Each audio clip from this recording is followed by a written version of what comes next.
तो ये है सुनील ग्रोवर, जिनके साथ बैठो तो बस हंसी का सिलसिला फ्रेम 1 से शुरू हो जाता है। लेकिन ये भी बता दूं कि हंसना हंसाना आसान भी नहीं होता है ना सुनील? ज़रूरी है कि आप जब हंसा रहे होते हो आपका फ्रेम ऑफ माइंड वही होता है?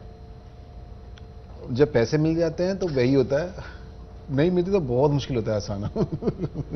तो कैसे हंसाते हो? क्योंकि अब आदत पड़ गई है ना कि अरे काम के हंसाने के आपको पैसे मिल रहे हैं, आपको एक सेकंड है ना, ये कोई नहीं, ये देखो कोई तो यहाँ पे मोटरसाइकिल लेके निकला कमरे के बाजू से।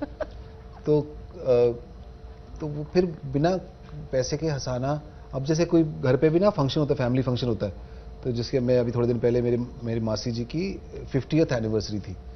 बड़ी मासी जी और मासा जी वहाँ पे सब फैमिली मेंबर्स थे, तो मुझे उनका फंक्शन हो रहा था, कहते तुम होस्ट करो। मैं 2-4 अनाउंसमेंट के बाद पैसे कौन दे रहा है मुझे यहाँ पे, कोई फ्री में करने की आदत रही नहीं है। नहीं होता नहीं है ना फिर। अब ऐसे लगता है जैसे ओ मैं हूं तो बस अभी शुरू हो जाओ, तुम माइक पकड़ा दो, काम हो जाएगा सुनील से। सुनील, जब मैं आपके इस यूनाइटेड कच्चे का जब मैं ट्रेलर देख रही थी, वेब सीरीज जो आने वाली ग्रोवर साहब ने बनाई है, मैं उसका पार्ट हूँ, हिस्सा हूँ, तो मुझे ना एक बहुत ही क्लोज जानने वाले की बड़ी याद आ गई, क्योंकि बहुत सारे ऐसे लोग हैं जो यूके जाते ही हैं, बस विदेश जाना है, करना क्या है, कर क्या रहे हैं उससे कोई मतलब नहीं है। और बता दूं कि मतलब आधा पंजाब बसा हुआ है वहाँ पे। पंजाब है, गुजरात भी बहुत है, हाँ। कई हिस्सों से इंडिया के बहुत सारे, और भारत ही आधा है, आधा देश वहीं पर है। तो ये क्रेज क्या होता है जब आप इतने कैरेक्टर, इतने लोगों से मिलते हो? आई एम श्योर आप तो ऑब्जर्व बहुत करते हो लोगों को। ये आपने ये डायलॉग बोला है, पता है, ये शो का डायलॉग है ये। हाँ। तो एक इंसान पूछता है, जो मैं कैरेक्टर प्ले कर रहा हूँ टैंगो से, जो एक वाइज मैन है, तो क्यों यहाँ पे आया? कहता बस जी क्रेज सा ही था, है ना। तो एक्चुअली क्रेज ही वर्ड एक्चुअली उस सवाल में जवाब है। वो क्रेज ये है कि देखते हैं कि ये एक तो उन लोगों को टाइम से अगर रुक जाते हैं ना वो लोग जो ऑलरेडी बाहर हैं और वो गिफ्ट ले आते हैं, ये तो बाहर से गिफ्ट आने की उम्मीद है, बाहर से आया कुछ ना कुछ तो हमारे लिए लेके आया होगा, हमारे घर आ रहा है ना, कोई परफ्यूम लाया, जूते लाया, कपड़े लाया, शर्ट लाया। तो वो लोगों ने जब गिफ्ट दिए तो उनको देखता कि यार ये शायद वहाँ पे ऐसे गिफ्ट पड़े ही हुए इतने सारे, सिर्फ उठा के ले आते हैं लोग। तो इंस्पायर हो जाता आदमी, मोटिवेट हो जाता कि मुझे भी बाहर जाना है। वो सिर्फ देखा देखी में ही लगता है, और जो उन लोगों ने अचीव किया, मेहनत किया है वहाँ सेटल होने की, उसको नहीं देखता आदमी, सिर्फ उनको लगता है आउटकम यही है कि वहाँ जाते ही शुरू हो जाएगा, पर ऐसा होता नहीं है। तो रियलिटी कुछ और है, लेकिन वो क्रेज जो जिसकी आप बात कर रहे हो वो यही है कि देखा देखी आदमी एक दूसरे को देख करके ही वो रास्ता अपना लेते हैं। लेकिन वहाँ पे परमानेंट पीआर मिलना, मतलब परमानेंट रेसिडेंटशिप मिलना इतना आसान तो होता नहीं। तो ऐसे में जो जिन लोगों को पूरी नॉलेज होती नहीं है, बस चले जाते हैं, उनका क्या हश्र होता है?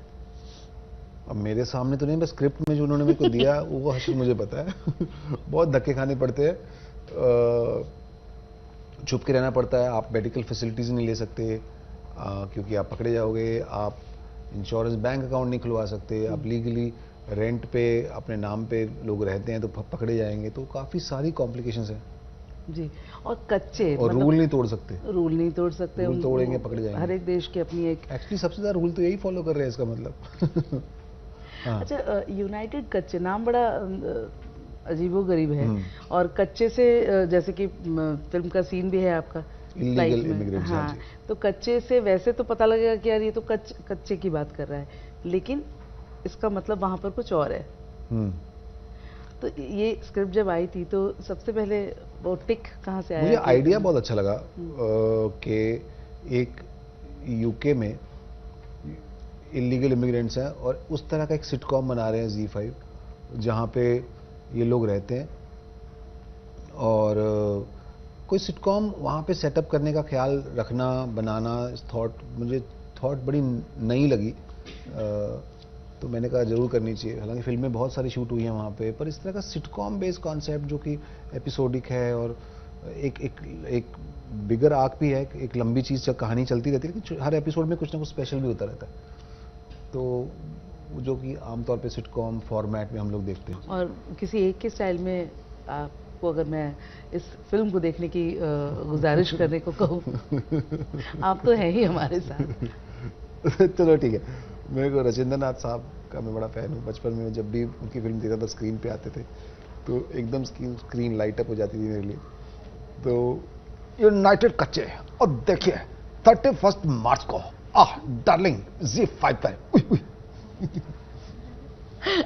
Thank you Sunil, thank you so much. और मुझे लगता है कि आप जिस तरह से लोगों को हंसाते हैं या जुड़ते हैं, लोग ज़रूर जाएंगे और एंजॉय करेंगे, क्योंकि ट्रेलर ही इतना मज़ेदार है।